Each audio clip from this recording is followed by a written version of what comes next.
Good day, everybody. Welcome back, or welcome to It's a Small Vlog. And today I am here on this warm but nonetheless beautiful January afternoon here at Disney's Animal Kingdom. And today I have kind of an interesting video for you all. I have not been here since the month of August vlogging construction or just anything new of the sort. And today I figured, considering that it is 2026, we are in the new year, I figured that now is the perfect time to head back over here to Disney's largest and most grand theme park here at Walt Disney World. And today I have kind of a couple things I want to cover. So number one, we're going to be covering the kind of relatively new Zootopia show that just recently debuted about 2 months ago at the Tree of Life Theater. I still have not seen it. It is late January.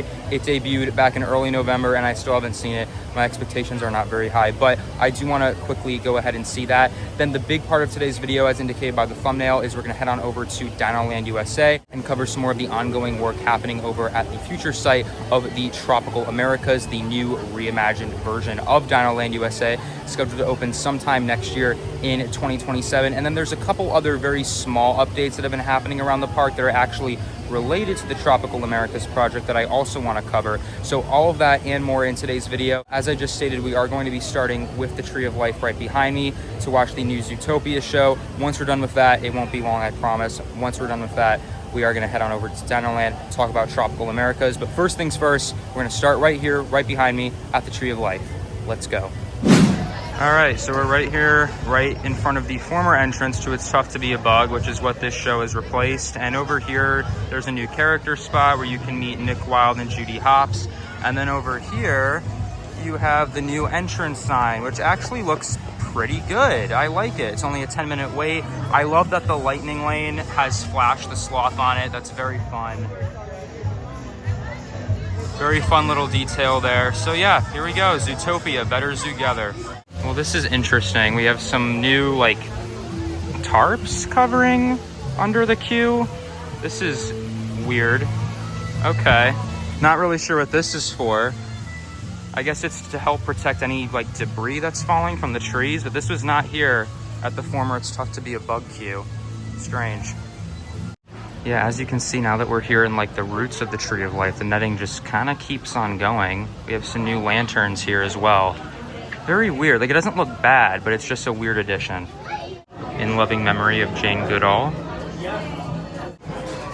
We made it inside, and this is probably the part of the queue that's changed the most. I'll show you around a little bit.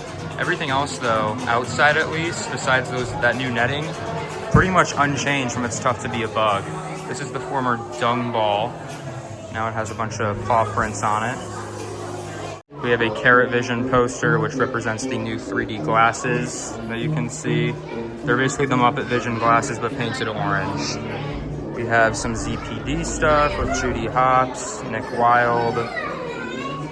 We have a new Pawdora little exhibit, I guess, right here in the middle. Some questionable decisions were made here, but okay. Here in the back, we have a couple posters of some of the acts that we can expect to see in the show. You may notice that these lanterns are semi-new. They are blue in color, and they still have the Tree of Life on them, but they've been updated with silhouettes of the Zootopia characters, as you can see.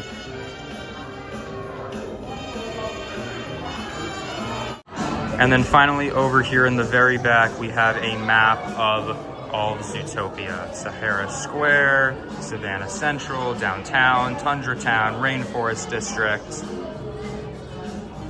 Very cool. Okay, we are about to start the show. The theater does not look that much different. But yeah, I'm not gonna record any of it, so I'll see you after.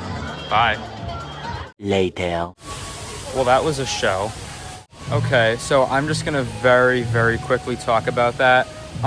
First of all, as far as where I was seated, I had a good view. I guess I didn't realize I was right in front of like a water spray thing.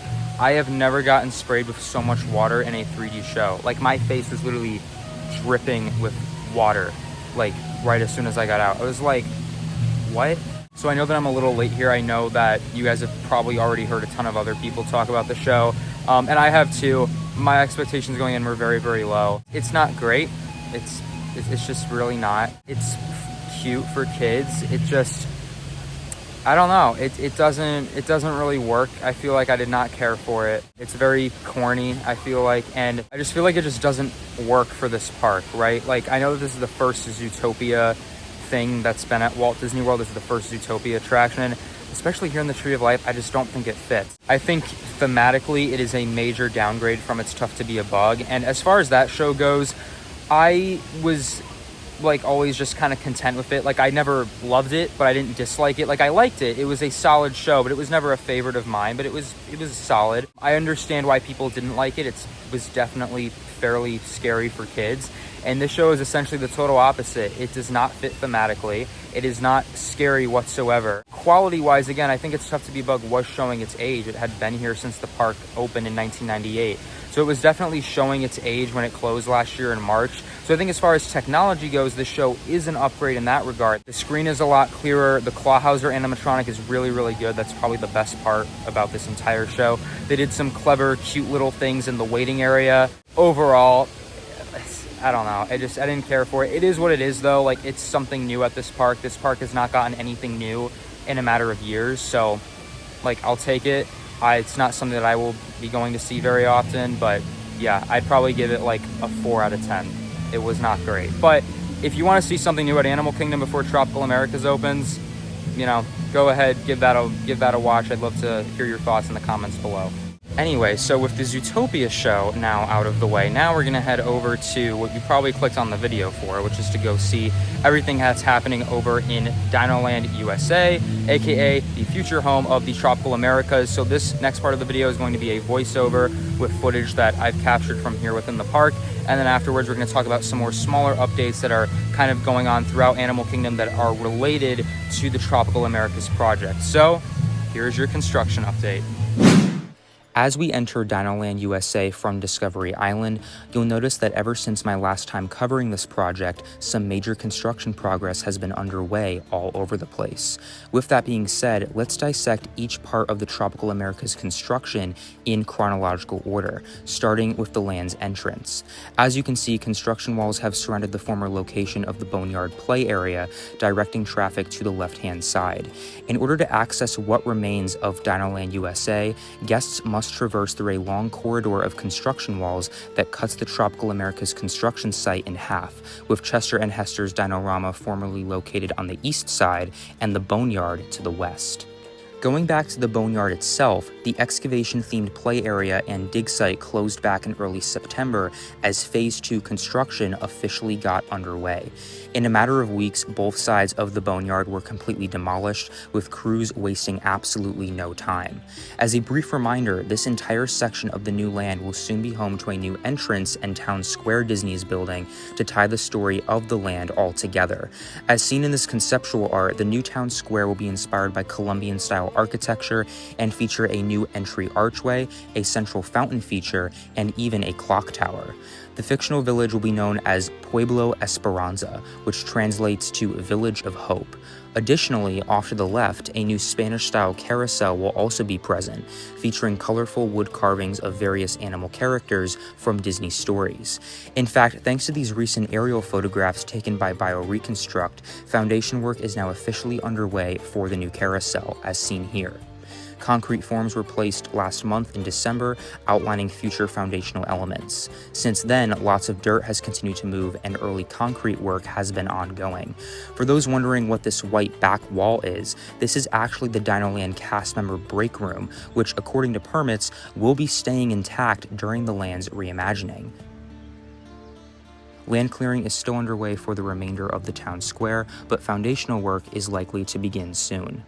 Next, let's shift our focus to the eastern side of the construction site, which is arguably the most exciting part of today's update.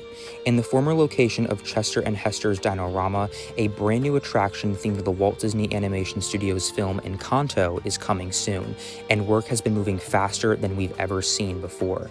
You may recall that back when I was covering the Tropical Americas construction back in August, I expressed some mild concerns about the pace of construction for this new attraction, as work seemed to have slowed down during the summer. Well, fast forward a month later following the closure of the boneyard, and we began to see our first of many signs indicating a rapid resurgence in construction. To give you some context about what's been happening during the past few months, in mid-September, a humongous tower crane was installed in the back corner of the construction site, visible from almost anywhere in the park. About a month later, in mid-October, heavy-duty foundation work and concrete forms were poured in preparation of vertical construction.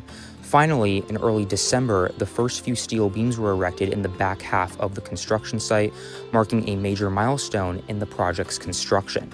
We technically saw short concrete walls go vertical in November in preparation for what is believed to be a backstage maintenance bay for the attraction, but the installation of these steel beams are the first things that have been visible at guest level and are directly correlated to the actual attraction building.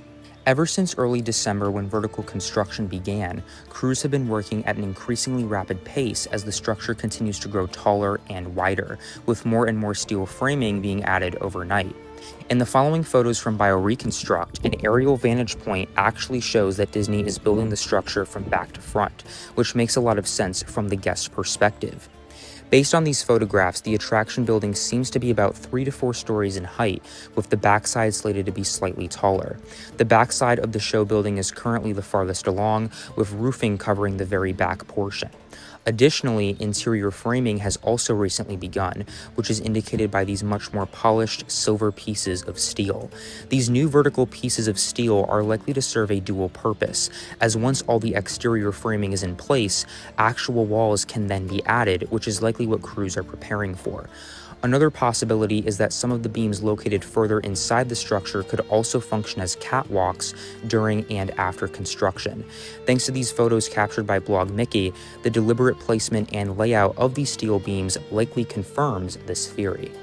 Finally, to give you a better visual of how we can expect the remainder of the ENCANTO construction to play out, let's refer to this large-scale model of the Tropical Americas that's currently on display over at Walt Disney Presents at Disney's Hollywood Studios. The model of the land debuted back in October as part of a new Imagineering exhibit, which offers some great visuals of the land in its entirety, giving us a unique bird's-eye three-dimensional perspective that concept art just can't do. Specifically, if we focus on the ENCANTO portion of this model, we can see just how massive this show building is set to be once complete. Like I mentioned earlier, crews are constructing this building from back to front, so only about 2/3 of the actual building has gone vertical so far. Another unique perspective we've also seen has been from the ground backstage, as during the Walt Disney World Marathon and Half Marathon earlier this month, racers were treated to a rare look at the sprawling attraction building from backstage. It's hard to capture on camera just how enormous this structure already is, and the work that we've seen take place since the holiday season has all been incredibly promising. Let me know what you think so far regarding the rate of construction progress in the comments below. Next, heading into the back corner of Dinoland, we have some major news updates regarding the future of Dinosaur and Restaurantosaurus.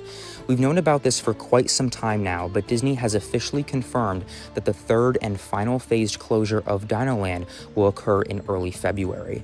Both Dinosaur and Restaurantosaurus will have their final day of operation on Sunday, February 1st, before permanently closing the next day on Monday, February 2nd. And at the time of filming this, that's only 1 week away.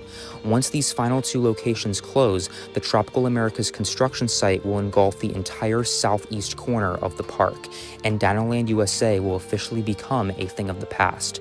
As a quick refresher, Dinosaur is slated to get reimagined into a brand new Indiana Jones attraction, fitting into the land by taking place inside an ancient Mayan temple.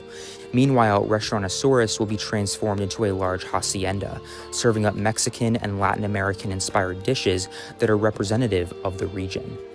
One final exciting detail about the Tropical Americas construction is that thanks to the one and only BioReconstruct, we have a sneak peek at some of the planned theming Walt Disney Imagineering is currently in the process of testing. This aerial photo was captured backstage north of Disney's Animal Kingdom at Walt Disney Imagineering's laydown yard, which is where testing occurs for a variety of theme materials and scenic elements before they're designated for construction. If you look closely, we can see Disney testing a variety of themed walls, walkways, mountain pieces, and other scenic props that will all likely be represented in the final product of the land once it opens next year. As one final reminder, Disney is aiming for a 2027 completion timeframe for the entirety of the tropical Americas, but an exact timeframe beyond that has yet to be announced. Once we do, I'll be sure to keep you all updated as soon as I can right here on the channel, so make sure you're subscribed with those notifications turned on. Okay, everybody, so now that we're done talking about the major tropical Americas construction happening over in Dinoland U.S.A, I'm over here in the back corner of Asia, here by Kali River Rapids, because while the attraction, as you will see, is open, you may be wondering, it's January, doesn't Kali River Rapids normally close this time of year for its annual winter refurbishment? And yes, you would be correct. However, because as we just got done discussing, Dinosaur is set to close on February 2nd, which is in just 1 week time, because again, Animal Kingdom does not have that many attraction offerings. The annual winter refurbishment for Cali actually happened back in October, and it lasted for 2 months between October and December. So now the attraction is officially back open during the time that it's normally closed. And if I'm being totally honest, we don't know when Cali's next refurbishment is going to be, but I would probably take a guess and say that Cali probably won't be closing again until the Tropical Americas construction is complete sometime next year. For the sake of keeping Animal Kingdom at a normal operational capacity, I don't think that Cali is going to be closing anytime soon until all of the work over at Tropical Americas is completely finished. So if you are visiting sometime in the next 2 months during February and March and you're wondering if Kali River Rapids is going to be open or not, it actually is. Its annual winter refurbishment took place back in the fall, and the attraction is running, as you can see right behind me. So that is one of the 2 small updates happening around the park related to the Tropical Americas construction. All right, so moving from Asia to Africa, we are now over here in the village of Harambe, and right behind me we have Harambe Market. And Harambe Market is currently closed for a refurbishment. Right now it's been closed for a couple of months at this point, because essentially what's going to be happening is next week, once Restaurantosaurus closes, that has all of your classic American fare that you can find here at Animal Kingdom: burgers, chicken nuggets, hot dogs, things of that nature. And essentially once that closes, there's not going to be any place in the park to get that classic food that you would normally get anywhere else. So currently Harambe Market is closed for a very brief refurbishment. It's probably going to be reopening very shortly after Restaurantosaurus closes. We don't have an exact opening date yet, but most likely sometime in the month of February. As you can see, there are a couple of walls up. You can walk throughout here, but essentially what they're doing is, number one, they're expanding the seating of the restaurant, and number two, I believe that they're doing some kitchen upgrades, because this is going to be a very, very, very popular spot for the next year and a half until the Tropical Americas opens. Now, with that being said, you may recall that Harambe Market never used to have chicken nuggets or burgers. It used to have like African inspired food.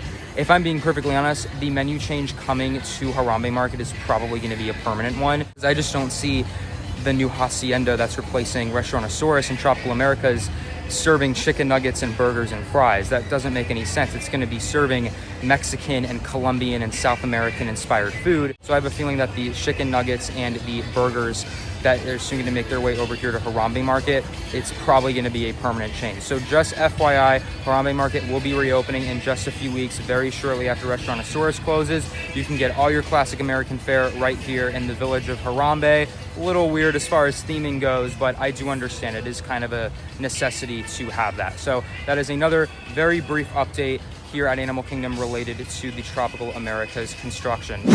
Well, everybody, that is going to officially wrap up today's big news update here at Disney's Animal Kingdom. I hope that you enjoyed. It's been a while since I've vlogged here, but it felt great to be back, covering all of the major news happening with the Tropical Americas construction, a few smaller updates happening around the park, and also seeing the Zootopia show for the first time. I hope that you enjoyed today's video. As far as future updates from this park go, be on the lookout for another vlog coming next week, because I will be here on the very last day of Dinosaur. It's going to be a sad and historic, or I guess maybe prehistoric historic day. But I will be here, so be on the lookout for a vlog coming your way very, very, very soon. But I'd love to hear from you guys. What are you most excited about as far as the Tropical Americas construction progress goes? How do you feel about all of the kind of smaller updates happening? Have you also seen the Zootopia show? I would genuinely love to know your thoughts about that in the comments below. Wasn't really my favorite. As far as the Tropical Americas construction goes, I have to say I feel a lot more confident about the progress that has been taking place over the past couple months. Personally, I'm still a little iffy on the ENCANTO ride. I really don't know if they're going to make that 2027 timeframe or not. I feel very confident about the rest of the land. The carousel will be great. The Indiana Jones retheme will be fine. Everything else will be great. I'm just still a little worried on the crews making that time frame for the ENCANTO ride. Because, I mean, think about it. Like, it's 2026 now. Tropical Americas opens next year in 2027. Granted, we don't know when. It's most likely going to be the summer. At least that's what I would imagine. But they have a year and a half to do all of this. And as awesome as the progress has been with the ENCANTO ride, we're still very early on in its vertical construction phase. So hopefully in the next couple of months, as this year continues to play out, we're going to see even more major progress happening all throughout the land, not just with the ENCANTO ride, but everywhere. Indiana Jones, the Hacienda, Pueblo Esperanza, everything. So once we do, I will be sure to cover all of it and more right here on the channel. So make sure you are subscribed with those notifications turned on. But my name is Bobby. This has been It's a Small Vlog for your late January update at Disney's Animal Kingdom. And with all that out of the way, have a magical day, everybody. Bye.